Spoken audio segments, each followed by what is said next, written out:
السلام علیکم رحمۃ اللہ وبرکاتہ۔ میں آپ کا اپنا پیارا دوست اسرائیل خان پھر سے حاضر ہوا ہوں the real history RH channel لے کر۔ امید ہے آپ کو یہ کہانی اچھی لگتی ہوگی، سلطان صلاح الدین ایوبی کی داستان۔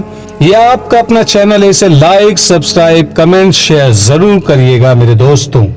آج کے کردار میں ہے احمد کمال اور لڑکی جو فرنگی اس کے پاس آئی ہوئی ہے۔ احمد کمال کا رنگ گورا دیکھ کر اس نے انگریزی میں پوچھا، میں فلسطین میں ہوں۔ احمد کمال نے سر ہلا کر اسے سمجھانا چاہا کہ میں یہ زبان نہیں سمجھتا۔ لڑکی نے عربی زبان میں پوچھا، تم کون ہو؟ میں کہاں ہوں؟ میں اسلامی فوج کا معمولی سا کماندار ہوں، احمد کمال نے جواب دیا، اور تم مصر میں ہو؟ لڑکی کی آنکھیں ابل پڑی اور وہ اس قدر گھبرائی جیسے پھر بے ہوش ہو جائے گی۔ احمد کمال نے کہا، ڈرو نہیں، سنبھالو اپنے آپ کو۔ اس نے اس کے سر پر شفقت سے ہاتھ پھیرا اور کہا، میں جان گیا ہوں کہ تم فرنگی ہو، میری مہمان ہو، ڈرنے کی کوئی وجہ نہیں۔ اس نے ایک سپاہی کو بلایا اور لڑکی کے لیے پانی اور کھانا منگوایا۔ لڑکی نے لپک کر پانی کا پیالہ اٹھا لیا اور منہ سے لگا کر بے صبری سے پینے لگی۔ احمد کمال نے پیالہ اس کے ہونٹوں سے ہٹا کر کہا، آہستہ، پہلے کھانا کھا لو، پانی بعد میں پینا۔ لڑکی نے گوشت کا ایک ٹکڑا اٹھا لیا، پھر وہ کھانا کھاتی رہی اور پانی پیتی رہی۔ اس کے چہرے پر رونق واپس آ گئی۔ احمد کمال نے ایک خیمہ الگ لگوا رکھا تھا جو اس کا غسل خانہ تھا۔ وہاں پانی کی کمی نہیں تھی، خیمہ گاہ ایک نخلستان کے قریب تھی۔ احمد کمال نے کھانے کے بعد لڑکی کو غسل والے خیمے میں داخل کر کے پردے باندھ دیے۔ لڑکی نے غسل تو کر لیا، لیکن وہ بہت ہی خوف زدہ تھی، کیونکہ وہ اپنے دشمن کی پناہ میں آ گئی تھی جہاں اسے اچھے سلوک کی توقع نہیں تھی۔ اس کے ذہن میں بچپن سے یہ ڈالا جاتا رہا تھا کہ مسلمان وحشی ہوتے ہیں اور عورت کے لیے تو وہ درندے ہیں۔ اس خوف کے ساتھ اس پر حبسیوں کا، مگرمچھوں کا اور صحرائی آندھی کا خوف طاری تھا۔ اپنے ساتھ کی دونوں لڑکیوں کی موت، اور وہ بھی ایسی بھیانک موت، اس کے رونگٹے کھڑے کر رہی تھی۔ اس نے غسل کرتے ہوئے بڑی شدت سے محسوس کیا تھا کہ وہ اپنے ناپاک وجود کو دھونے کی کوشش کر رہی ہے، جسے دنیا کا پانی پاک نہیں کر سکتا۔ اس نے قسم پرستی کی حالت میں تنگ آ کر اپنے آپ کو صورتحال کے حوالے کر دیا۔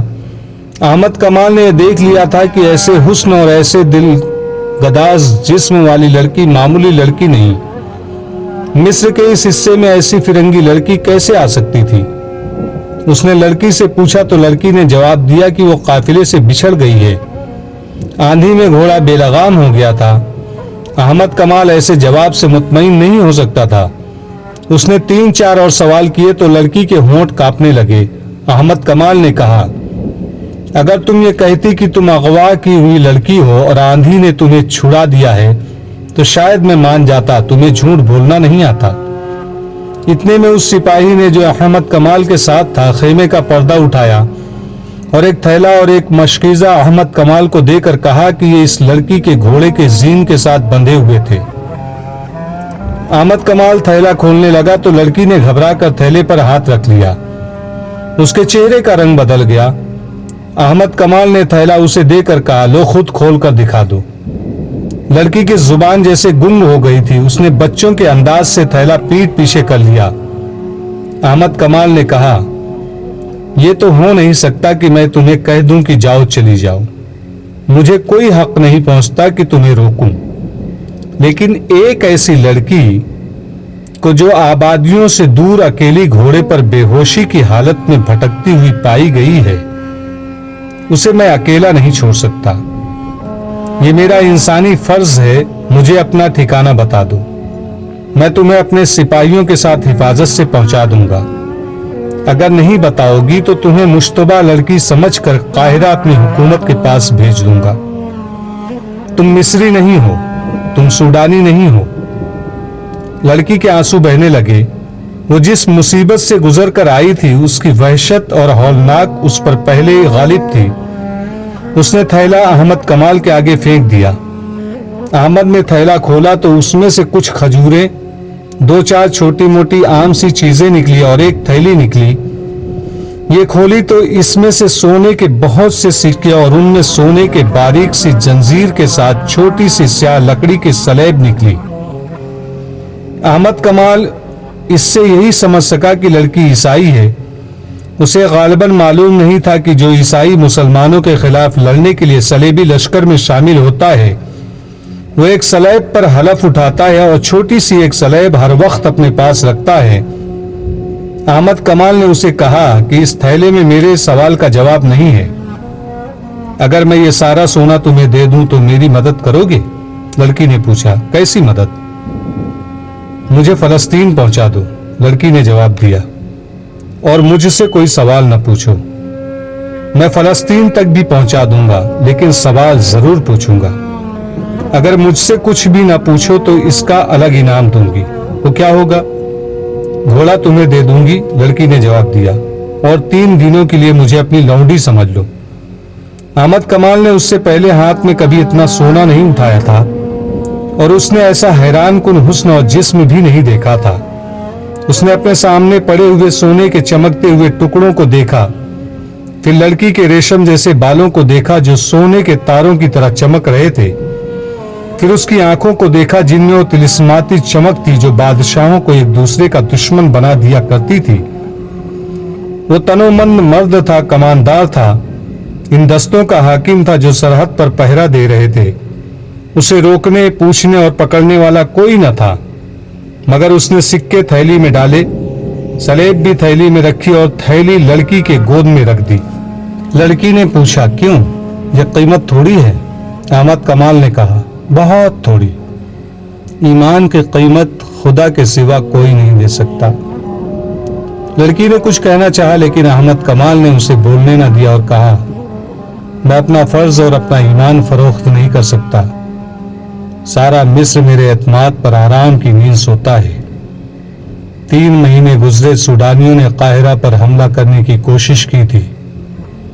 اگر میں یہاں نہ ہوتا اور اگر میں ان کے ہاتھ اپنا ایمان فروخت کر دیتا تو لشکر قاہرہ میں داخل ہو کر تباہی برپا کر دیتا۔ تم مجھے اس لشکر سے زیادہ خطرناک نظر آتی ہو۔ کیا تم جاسوس نہیں ہو؟ نہیں۔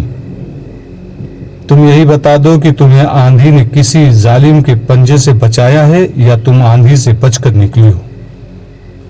لڑکی نے بے معنی سے جواب دیا تو احمد کمال نے کہا، مجھے تمہارے متعلق یہ جاننے کی ضرورت نہیں کہ کون ہو اور کہاں سے آئی ہو۔ میں کل تمہیں قاہرہ کے لیے روانہ کر دوں گا۔ وہاں ہمارا جاسوسی اور سراغ رسانی کا ایک محکمہ ہے، وہ جانے اور تم جانو، میرا فرض پورا ہو جائے گا۔ اگر اجازت دو تو میں اس وقت ذرا آرام کر لوں، لڑکی نے کہا۔ کل جب قاہرہ کے لیے مجھے روانہ کرو گے تو شاید تمہارے سوالوں کا جواب دے دوں۔ لڑکی رات بھر کی جاگی ہوئی اور دن کے ایسے خوفناک سفر کی تھکی ہوئی تھی، لیٹی اور سو گئی۔ احمد کمال نے دیکھا کہ وہ نیند میں بڑبڑاتی تھی، بے چینی میں سر ادھر ادھر مارتی تھی اور ایسے پتہ چلتا تھا جیسے خواب میں رو رہی ہو۔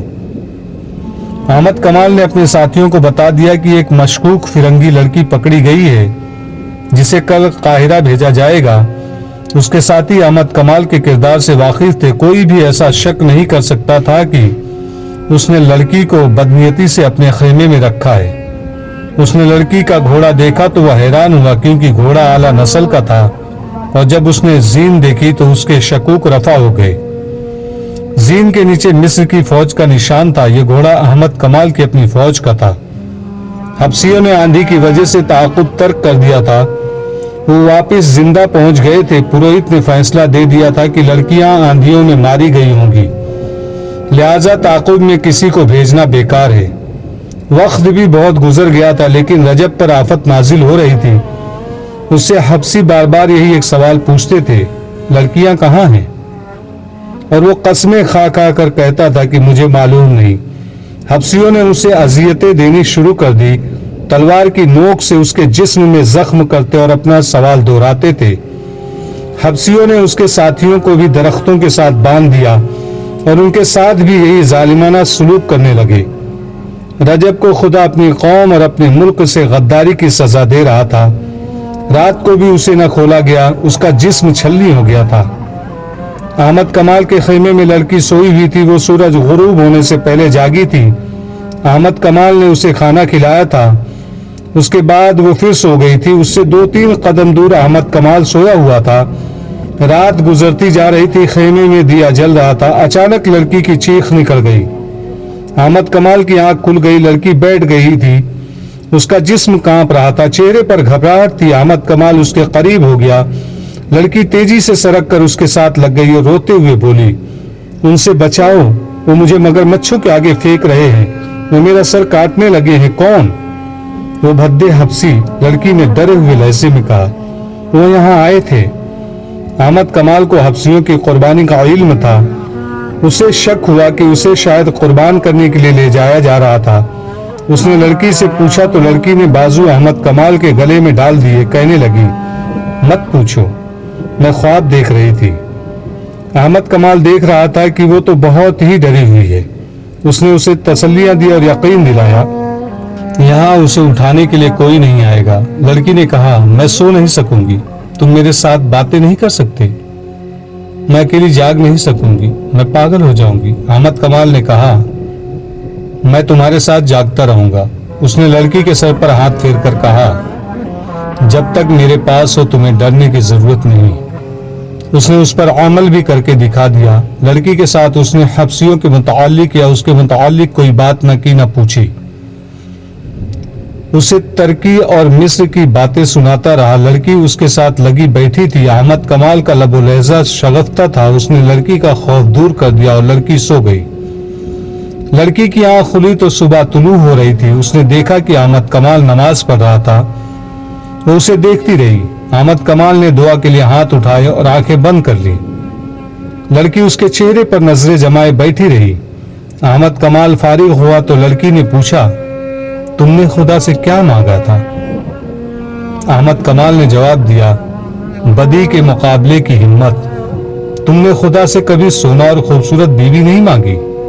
احمد کمال نے کہا، یہ دونوں چیزیں خدا نے بغیر مانگے مجھے دے دی تھی، لیکن ان پر میرا کوئی حق نہیں۔ یہ شاید خدا نے میرا امتحان لینا چاہا تھا۔ تمہیں یقین ہے کہ خدا نے تمہیں بدی کا مقابلہ کرنے کی ہمت دی ہے؟ احمد کمال نے جواب دیا، تم نے دیکھا نہیں، تمہارا سونا اور تمہارا حسن مجھے اپنی راہ سے ہٹا نہیں سکے۔ یہ میری کوشش اور اللہ کی دین ہے۔ کیا خدا گناہ معاف کر دیا کرتا ہے؟ لڑکی نے پوچھا۔ ہاں، ہمارا خدا گناہ معاف کر دیا کرتا ہے۔ احمد کمال نے جواب دیا، شرط یہ ہے کہ گناہ بار بار نہ کیا جائے اور سچے دل سے اللہ سے توبہ کی جائے۔ اللہ بڑا رحمان ہے، ہر گناہوں کو بخش دیتا ہے۔ لڑکی نے سر جھکا لیا۔ احمد کمال نے جب اس کی سسکیاں سنی تو اس کا چہرہ اوپر اٹھایا، وہ رو رہی تھی۔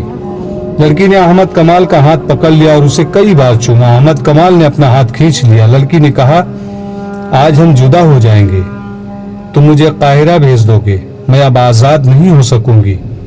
میرا دل مجبور کر رہا ہے کہ تمہیں بتا دوں کہ میں کون ہوں اور کہاں سے آئی ہوں، پھر تمہیں بتاؤں گی کہ میں اب کیا ہوں۔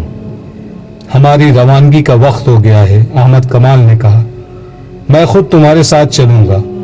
میں اتنی نازک اور اتنی خطرناک ذمہ داری کسی اور کو نہیں سونپ سکتا۔ یہ نہیں سنو گے کہ میں کون ہوں اور کہاں سے آئی ہوں؟ اٹھو، احمد کمال نے کہا، یہ سننا میرا کام نہیں۔ وہ خیمے سے باہر نکل گیا۔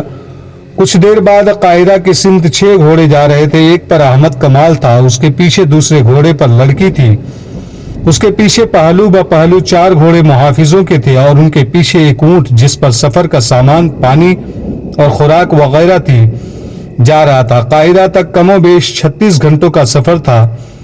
لڑکی نے 2 مرتبہ اپنا گھوڑا اس کے پہلو میں کر لیا اور دونوں مرتبہ احمد کمال نے اسے کہا کہ وہ اپنا گھوڑا اس کے اور